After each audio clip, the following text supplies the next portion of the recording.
मित्रांनो, 17 ऑगस्टला कोल्हापूरमध्ये मुंबई उच्च न्यायालयाच्या सर्किट बेंचचे उद्घाटन झाले आणि आता या सर्किट बेंचचे काम सुद्धा सुरू झालेलं आहे। पण बऱ्याच प्रसार माध्यमांमध्ये असं सांगितलं जात आहे की कोल्हापूरमध्ये मुंबई उच्च न्यायालयाचे खंडपीठ चालू झालेले आहे। पण मित्रांनो, सर्किट बेंच आणि खंडपीठ यामध्ये फरक आहे। तर मुंबई उच्च न्यायालयाची 3 खंडपीठे आहेत, ती म्हणजे नागपूर, छत्रपती संभाजीनगर म्हणजेच औरंगाबाद आणि पणजी, ही 3 खंडपीठे आहेत। आणि आता कोल्हापूरमध्ये सर्किट बेंचचे उद्घाटन होऊन त्याचे काम सुरू झालेले आहे। पण मग आता हे सर्किट बेंच आहे तरी काय, तर आजच्या व्हिडिओमध्ये आपण सर्किट बेंच आणि खंडपीठ यामध्ये फरक काय आहे, त्यांची स्थापना कशी होते आणि सगळ्यात महत्त्वाचं म्हणजे या कोल्हापूरच्या सर्किट बेंचचा फायदा आता कोणाला होणार आहे, याविषयीची संपूर्ण माहिती आपण आजच्या व्हिडिओमध्ये पाहणार आहोत। नमस्कार मित्रांनो, मी नितीन स्वागत करतो तुमचं आपल्या एका नवीन व्हिडिओमध्ये। मित्रांनो, व्हिडिओ शेवटपर्यंत स्किप न करता पहा आणि चॅनलवरती नवीन असाल तर चॅनलला सबस्क्राइब करायला अजिबात विसरू नका। चला तर मग सुरू करूयात।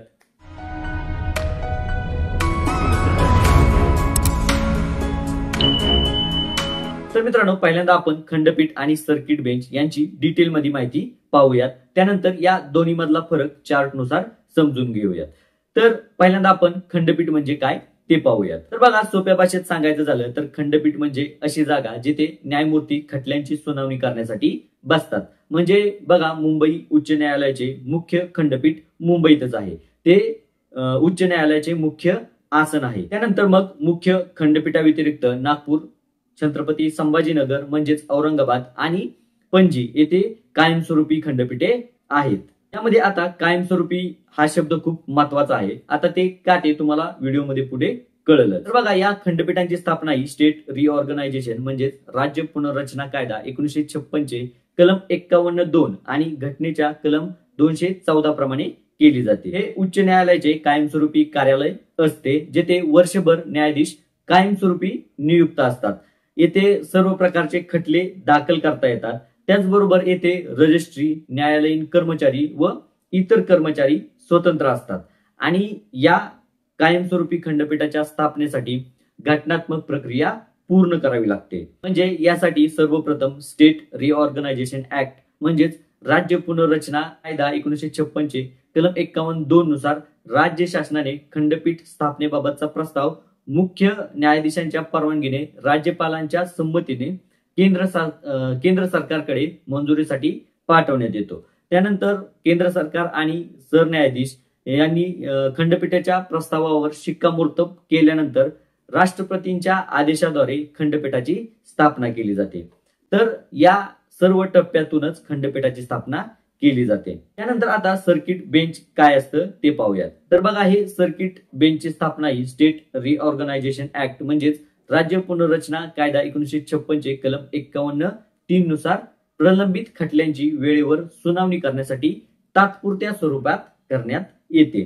म्हणजे सर्किट बेंच हे एक तात्पुरते खंडपीठ असते, ज्यामध्ये मुख्य न्यायालयातून किंवा अन्य खंडपीठातून न्यायाधीश ठराविक काळासाठी सर्किट बेंच मध्ये येऊन खटले चालवतात।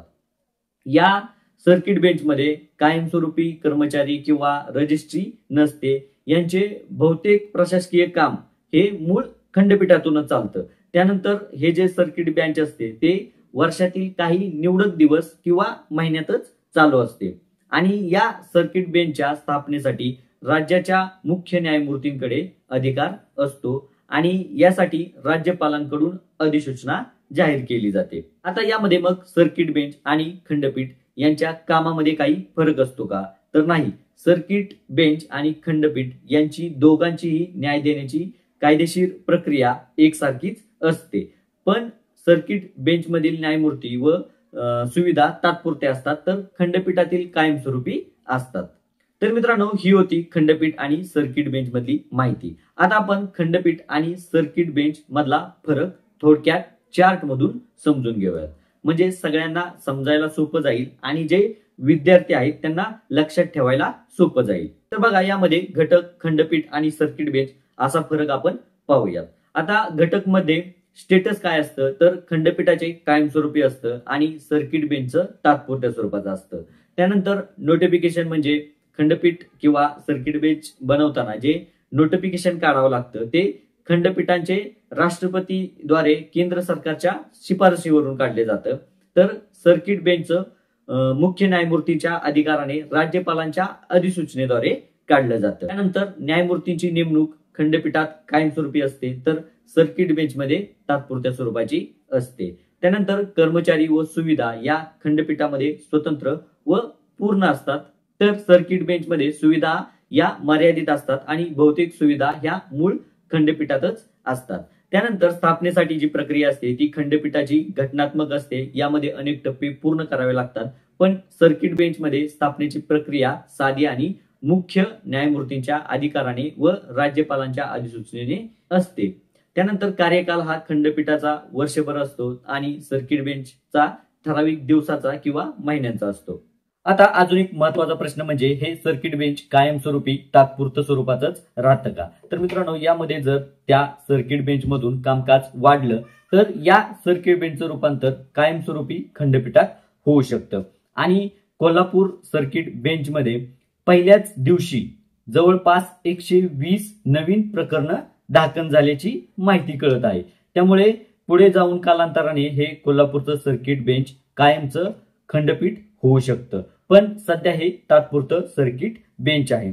आणि या सर्किट बेंचचा फायदा हा कोल्हापूर, सातारा, सांगली, सोलापूर, रत्नागिरी आणि सिंधुदुर्ग या 6 जिल्ह्यांना होणार आहे. त्यामुळे आता या 6 जिल्ह्यातील लोकांना आता न्यायासाठी मुंबईला जावं लागणार नाही, तर त्यांना आता न्याय हा त्यांच्या जवळच्या कोल्हापूरच्या सर्किट बेंचमध्ये मिळणार आहे. तर मित्रांनो, हा होता खंडपीठ आणि सर्किट बेंच यामधला फरक. तर मित्रांनो, व्हिडिओ कसा वाटला नक्की कमेंट बॉक्समध्ये तुमच्या प्रतिक्रिया सांगा. व्हिडिओ लाईक करा, शेअर करा आणि चॅनलवरती नवीन असाल तर चॅनलला सबस्क्राईब करायला अजिबात विसरू नका, कारण मी तुमच्यासाठी घेऊन येत असतो असेच नवनवीन विषय. तर पुन्हा भेटूया अशाच एका नवीन विषयासोबत. तोपर्यंत बाय बाय, जय हिंद.